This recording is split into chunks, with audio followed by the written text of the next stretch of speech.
سلوا التاريخ كم مجدا سطرنا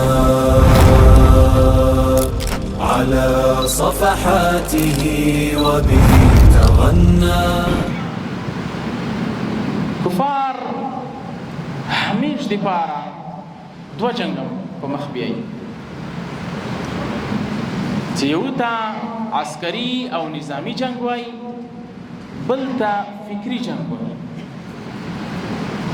عسکري او نظامی جنگ توپ ټانک تیارو عسکرو دا دوی یو چې ته بیایي او هلته جنګ کوي، پې باندې تلفات هم کېږي، هر شی.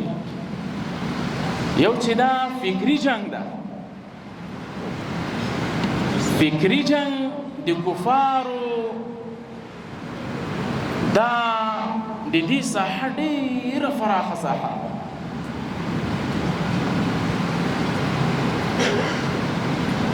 له عسکري جنگ نه خو به سړی ځان وساتي، خو اما چې فکري جنگ دا د مسلمانانو عقاید، د مسلمانانو هغه مفکوره، د مسلمانانو هغه نظریات، د مسلمانانو عنعنات دا له بینه وړي، دا ختموي. په زرګونو وسایل د دې لپاره ایجاد کړي دي او ایجادوي، په زرګونو میلیونه ډالر په دې کې مصرف کړي دي. امریکایان چې دلته راغلي وو، امریکایانو 2 تریلیونه ډالر دلته مصرف کړي، یعنی 2000 میلیارد ډالر مصرف کړي، چې 1 تریلیون دلته د منګ د آبادی لپاره مصرف کړي. د افغانستان روز جوړ په څه باندې مصرف کړل؟ په همدغه باندې مصرف کړل چې د منګ ځوانان څه رقم بیلاري وګرځوي، دا ځوانان څه رقم ګمراه وګرځوي، او څه رقم خپل فکری غلامان جوړ کړي. دغه پیسې او دغه ډالرې په همدې باندې ولګوي، او اوس هم لګیا دي قسمه قسم تبلیغات کوي، قسمه قسم پروپاګند کوي، کوشش دا کوي چې د موږ ځوان نسل دا بیلاري وګرځي، ځوان نسل دا د دین اسلام نه لرې وګرځي. د دې لپاره ډېر زیات وسایل دوی په کار باندې اچولي، مؤسسات یې په کار باندې اچولي چې ځوان نسل یا دا اسلامي امت دا څه رقم بیلاري، دې ته باید متوجه شو. اهداف دي دوی بیلابیل اهداف لري،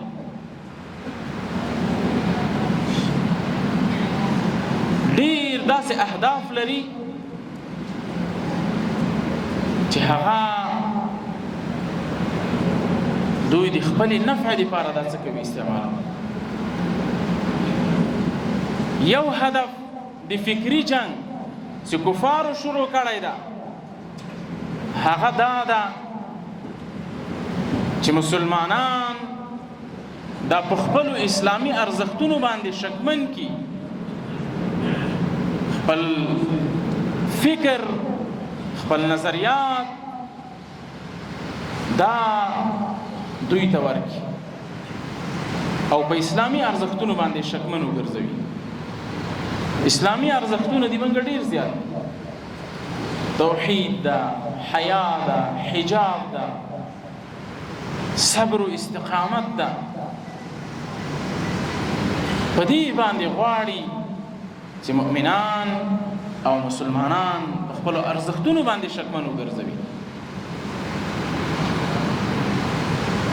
همدارنګه د دې فکري جګړې یو بل هدف دا ده چې دوی د فکري جګړه دا را شروع شوې ده د آدم علیه السلام د زمانې. اولینی دښمن د انسان شیطان و چې آدم علیه السلام ته قسم قسم وسوسات ور واچو. آدم علیه السلام د دروغ او قسمونه ورته وکړل او د جنت نه راوویست. ډېر اوږد تاریخ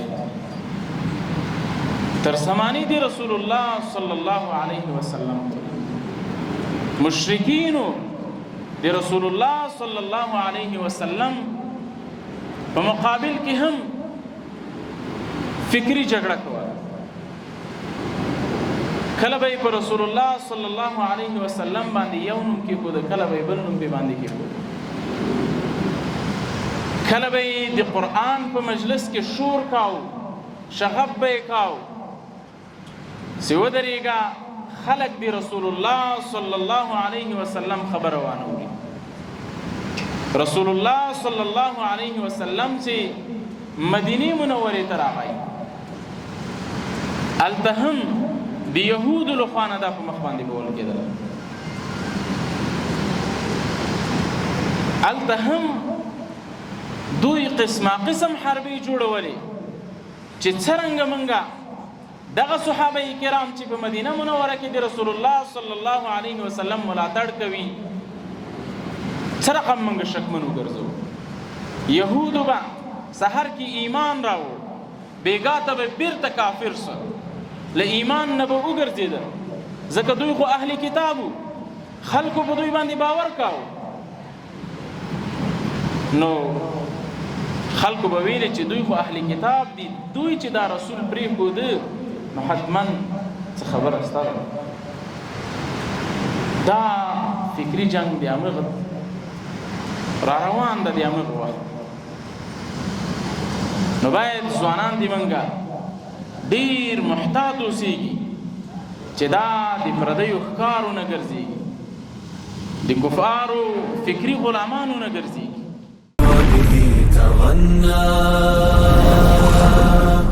تهاب الأسد وطأتنا لأننا